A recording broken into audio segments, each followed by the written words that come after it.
we'll rewind. You didn't just experience what I just experienced, but what I just experienced was that I just got super vulnerable, completely talking to myself because the camera was not even rolling.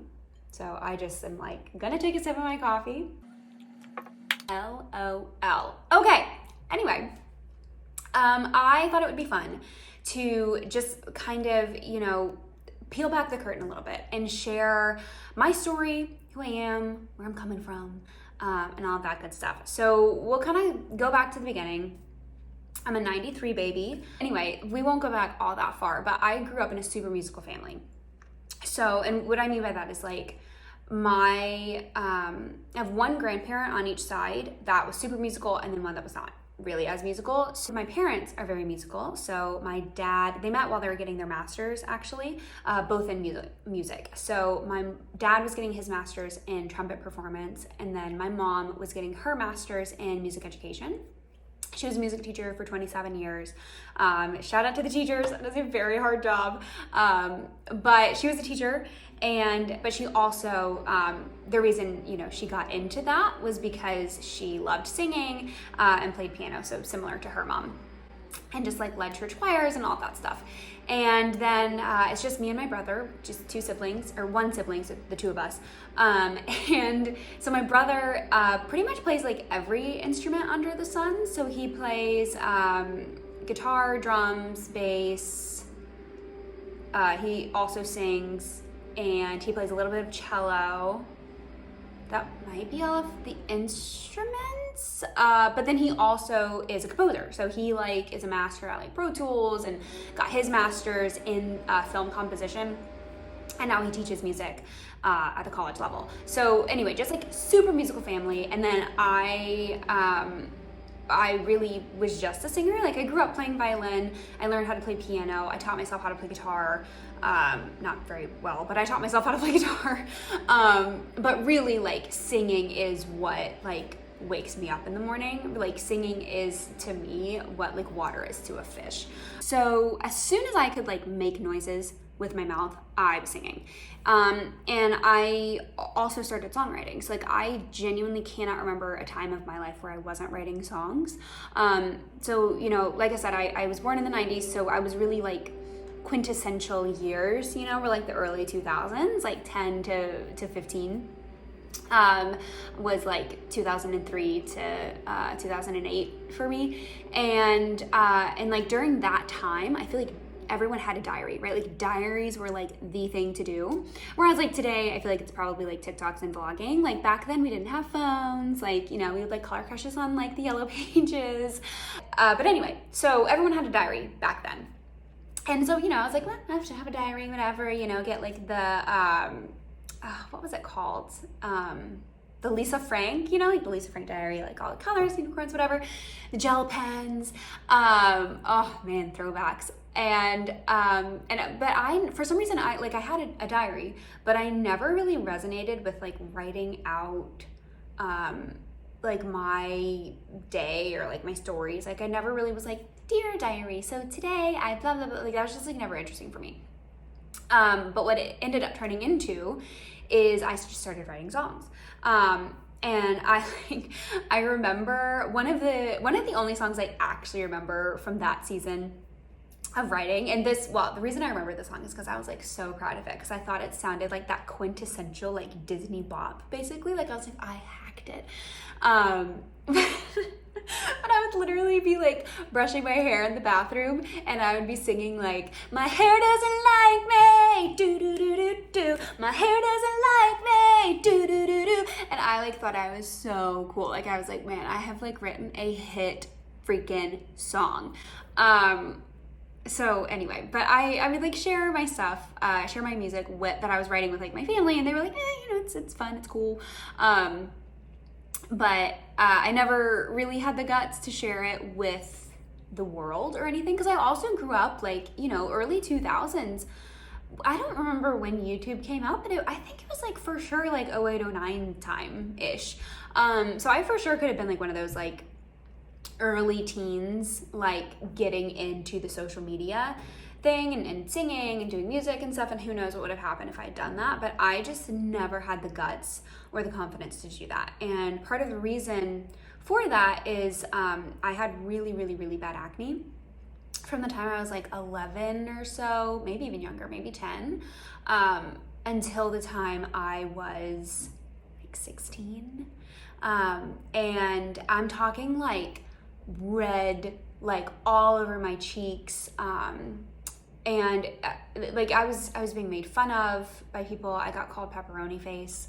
And I just felt so self-conscious. Like I wanted to just like make myself smaller. And there were days, honestly, where I like wished that I could just like disappear. Like not necessarily like suicidal, but I was definitely depressed. I would literally wake up in the morning and look at myself in the mirror and be like, I hate you. Like I hated the way that I looked. And so because of that, I was really afraid to put myself out there. And so I didn't. And I just kind of kept my songs tucked in.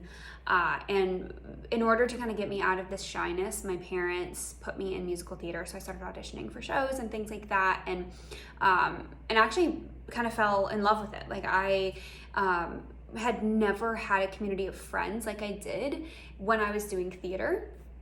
The theater community is one of the most welcoming communities. And I was pretty good at it. Like because I was a singer, because I had like all of these creative, tendencies and whatever, I like really thrived in the theater space in high school. And so did that. And then when it came time to figure out like what I was gonna do for my career, for college, my parents were like, we should do musical theater. And I was like, yeah, I guess I could. Like, and if I could go back, I think this is like the one thing I would probably change about my life is that I would have done music and songwriting instead of theater, because I've since unpacked this, through journaling and therapy and things like that. I think that theater was what I needed at the time. I don't think theater has ever actually been my passion the way that music has. So, and I discovered this kind of throughout my time in New York. So in 2018, I was going through a rough season of kind of mental health and figuring out who I was going to be in the world. How old was I in 2018? I think I was 25 or 26. And through that season, I started writing songs. And I mean, I had kind of taken a break from writing songs because I had gotten into theater. And then when I moved to New York, I was just like floundering. I was like, I don't know who I am. I don't know what I want to do. But I just kind of picked up a pen and like started writing songs really seriously again. And I ended up writing a lot of songs about struggling with mental health as a Christian. And so I put together an EP, released that in 2019. It's called Song of the Night. It is available on, Spotify, Apple Music, all that good stuff. And that was like really fun to put that out and to do that music and to put on shows. And I got played on the radio in Kenya, like through this random like Instagram connection that I had. So just, it was like a really cool opportunity for me to see like this part of me that I've kind of hidden and tucked away from the world actually like has legs, right? Like people actually want to hear the songs that I'm writing, and I do have a voice, and the fact that I'm a songwriter is not an accident,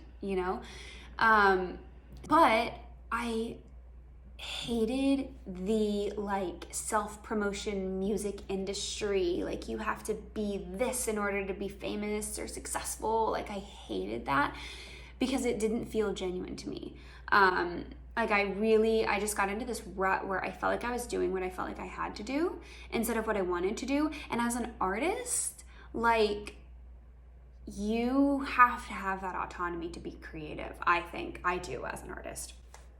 And so I just I was like, you know what, this doesn't feel good. Like I would rather it be a hobby than for it to feel like it does right now.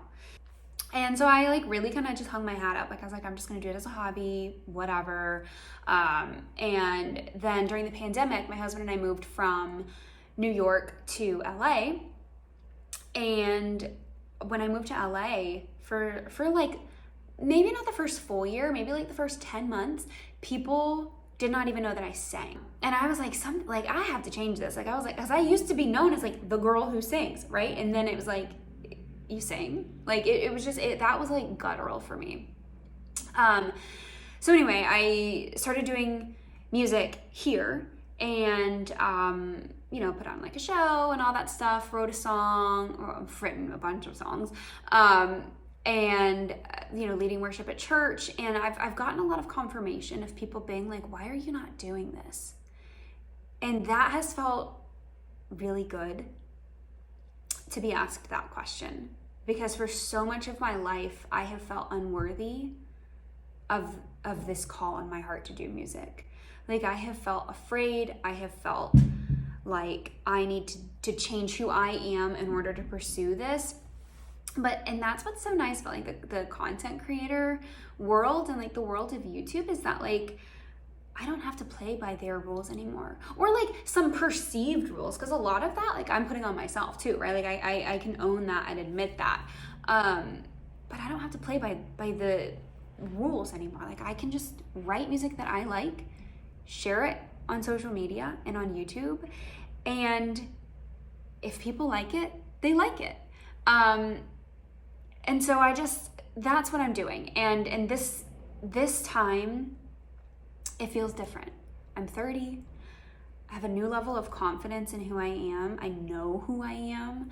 I know what I'm about. I know who my friends are. I'm sure some of that is subject to change, but I am in a good spot right now. And doing music does not feel scary to me anymore. It feels absolutely thrilling. And I'm just like so excited. So anyway, I have rambled for a very long time. So if you're still here, I'm like very thankful for you. But I think it'll be good. This feels right, and I don't know what that means yet, but I'm excited to find out. So, all right. Anyway, that's me. I will go ahead and sign off, and ta-ta for now.